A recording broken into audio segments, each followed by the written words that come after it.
Hello? I said hello.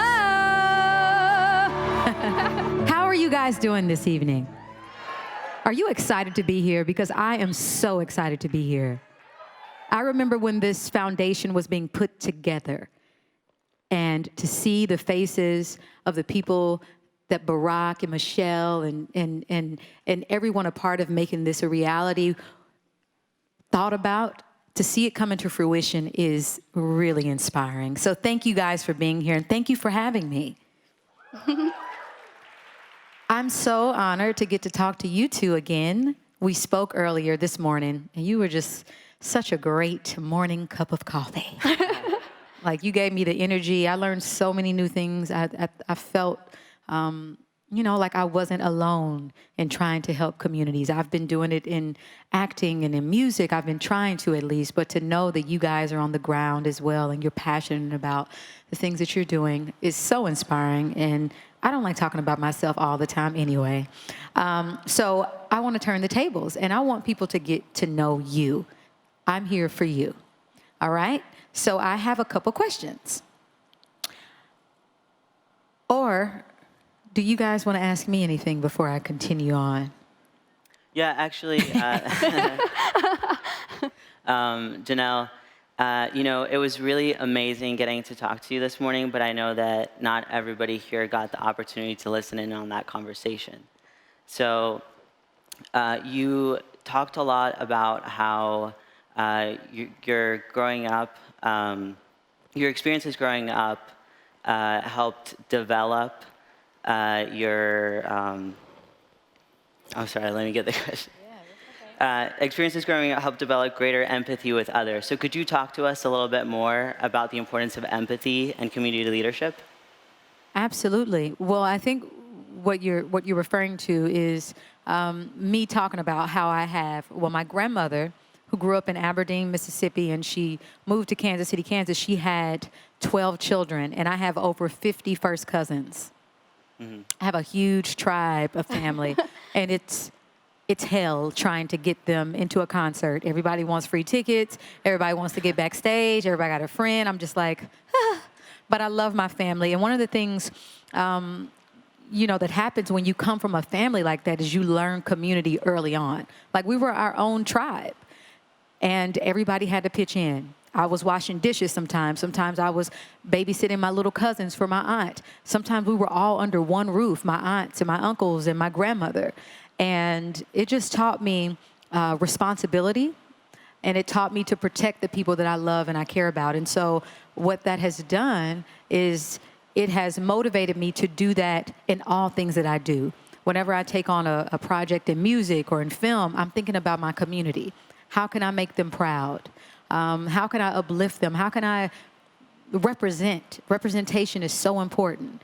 How can I continue on my duties as a human being? And I think it just boils down to this one question that I ask myself every time I'm going to go and do something. Do I feel a responsibility to take care of those who may not be as privileged as me? Do I feel that responsibility as humanity? Because we are a civilization that literally depends on protecting each other. Like, we have to survive. And in order to survive, we need each other. So I just asked myself those questions. And, my family has also helped me to empathize with people in the real world. Because when I meet somebody, and maybe we might not hit it off when we first meet, but I'm always like, you know what? You remind me of one of my cousins. You remind me of my crazy auntie. Let me just, let me be more patient. Let me be more kind. And that has helped me to try my hardest to lead with love in all that I say and all that I do. Thank you. Thank you. Once again, my name is Anna, and I am originally from the Phoenix cohort of the CLC program. Go Phoenix. And to tell you a little bit more, to remind you about my project, it's called Generation Creative. And it's a digital storytelling campaign that's all about inspiring young adults and having them feel empowered and inspired to pursue any career that they want in the creative fields, and not to feel overwhelmed by negative stigmas or to feel pressure from their family to go down a particular path. Like, as a first-generation student, I did have some pressures with my mom and dad and finding a path that was deemed successful, right? But I'm so glad that I went down the creative field, because that's truly what I was passionate about and what I genuinely wanted to do as myself. And when I was younger, I didn't have that resource. I didn't have people to look up to in Arizona to see the creatives. The amount of creative people that we have in Arizona is incredible. And what Generation Creative is trying to do with that is to highlight them and to show young adults that they can be proud to be a part of the Arizona community, and to say that, yes, I'm from Arizona, and as a creative, I am so proud to be from Arizona.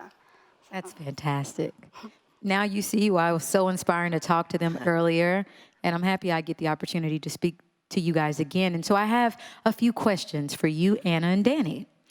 Thinking about when you started these projects, these amazing projects, up until right now, today, how has your understanding of yourself as a leader in your community changed? Well, actually, just so people get to hear a little bit about my project, I created the first Queer Latinx float at SC Pride. And that project was very, very personal to me, because being a trans Latinx man in South Carolina, I've always kind of felt like I wasn't a part of a community. So through that project, I was actually able to find a community, not only for me, but for other queer Latinx folks in South Carolina. So that was such an accomplishment, and being able to represent that community finally. So back to your question, at the very beginning, I was really doubting myself as a leader and my abilities as a leader. I was scared that I wasn't going to be able to unite the community, and that I wasn't going to be able to get the support. Once we started going through the project and I was getting all of the support from the community, I really started feeling more confident in myself as a leader, and I was feeling like I had more faith, not only in me, but in my community. That's fantastic. Yeah. That's huge. I mean, I grew up in a small town, and I have family where you're from. So, you know, it's difficult to stand out sometimes in those communities and when you don't feel supported. Yeah. But to see it all coming together for you, I know you're making them proud. I just want to personally say thank you. Like, seriously, it's huge. Thank you. For me, when I was in college, it was very easy to identify myself as a student leader, because I can be a part of the art school and I can do leadership positions in the art school, and to surround myself in this little bubble of arts and design. But when you graduate, that's kind of when I figured out what I was truly passionate about. Getting out there and kind of like honing in on what I cared about. So caring about my community, caring about arts and design, and caring about helping young adults. And then throughout this process, this whole project, the CLC project, has allowed me to channel those passions that I finally figured out for myself into a project where I can make a difference in someone's life. And I've grown immensely as a leader throughout these past 6 months, and seeing where I was as a student leader, now I can be a creative leader in my community that can empower other people, and not just people on campus in my dorm. You know, it's much more than that now. So it's been awesome. That's incredible. I'd like to follow up by asking, obviously, or by stating, obviously, it is hard work to do what you do. It doesn't come easy. You have to fight for it. And none of us, you know, has to do it alone. What communities do you feel you belong to, and how do your communities support you in the process of getting your projects off the ground? Who's been there for you?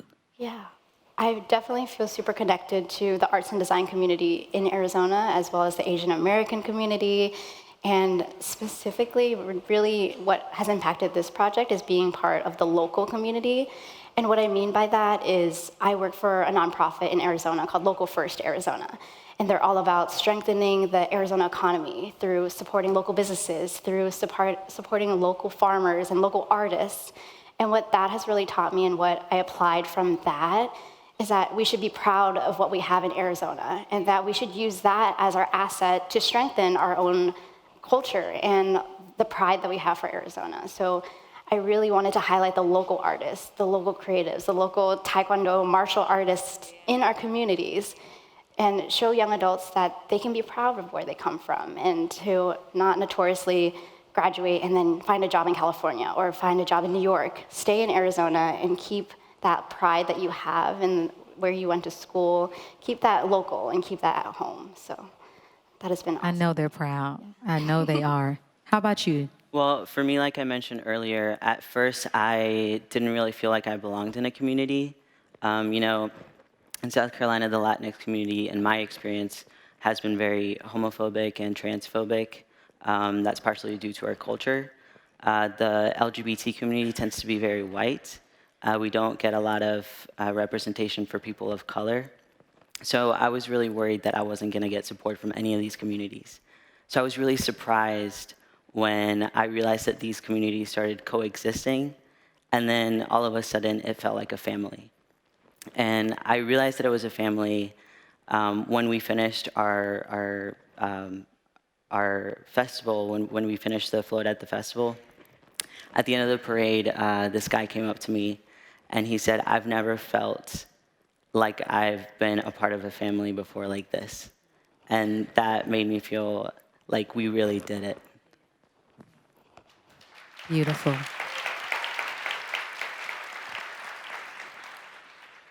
In addition, Danny, you said that you wanted your CLC project to bring queer, can I pronounce it Latinx or Latinx? Mm-hmm. Either way? Yeah. Tomato, tomato? Okay. Okay, you said that you wanted your CLC project to bring queer Latinx people in Colombia together to feel united, to feel empowered, and to overcome the homophobia that many of us grew up around. What's one moment where you were working with your community and you realized you really felt like you did this? Or maybe that you had a little bit more work to do? Honestly, I feel like there were so many moments where I felt like, man, we really did this. I think we started off when we started our fundraiser. We got a lot of support from the community. And at that point, I was like, man, like, we really did this. Then the Pride, like SC Pride shared our fundraiser and said, you know, please support this Latinx community, like they need representation. And I was like, wow, it can't get better than this. And then the next week, the president of Pride, like the Pride Festival, sends me a message on Facebook.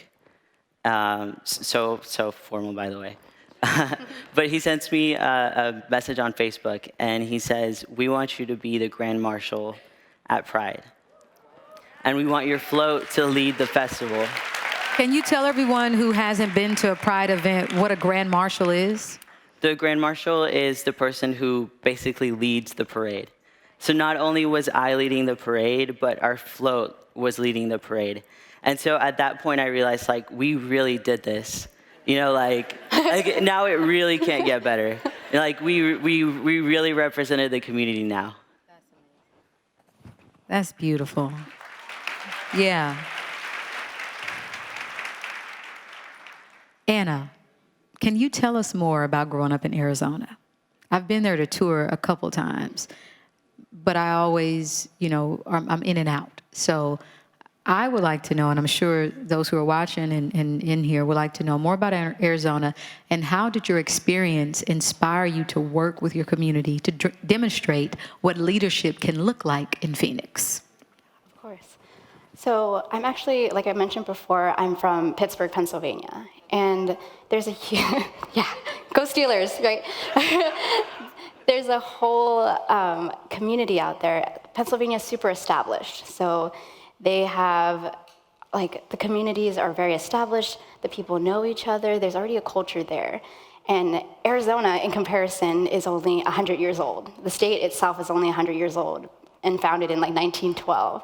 And with that, it's like we are still trying to build that culture. We don't have that established culture yet. And at times that can be a downfall, but then it also can be a benefit too. Like we have the opportunity to create what we want the state to look like. We, as young people and as young adults, like we have the opportunity to make a change. And like when I was younger in high school, I had no one to look up to in my community. I had no one to turn to. And with this like campaign that we have, telling the stories of local creatives, I want to inspire like young kids to look at that graphic designer and say, like, I can be that. I can aspire to be someone, and I can see someone in my community and possibly reach out to them and intern with them, or just see the work and the local work that they do and how that impacts their community and creates that culture and creates more of an established community and brings everyone together through that art and yeah, just showing what we have to offer. I see so much, so much in you that I still feel like you are ready to just unleash. And I love that fire in your eyes. I just wanted to say that it's been such an honor getting to talk to you once again. Unfortunately, I'm getting the signal that we need to start wrapping up. Never enough time. Yeah. When you're speaking great things. Well, I just want to thank you, both Danny and Anna, for allowing me to be inspired just outside of my world, but to come into your worlds, and to be motivated. You know, I think it starts with our communities. Our communities will shape the world and shape the future. And, you know, I just want to leave with saying, and I said this earlier, that it won't be easy. You know, what works for me may not work for you. There's this voice that will steer your inner compass that only you have. I can't have that voice for you. You can't have that voice for me. Stay in tune with it. There's also going to be moments where you want to give up, where you feel like you've made mistakes, where you've made errors, where you feel like, I'm very embarrassed. I'm not being a great leader. Be patient with yourselves. Forgive yourselves. We will all do that. But when your intentions and your heart is in the right space, there's no wrong way to go. God bless you guys. Thank you so much. Thank you so much, Janelle.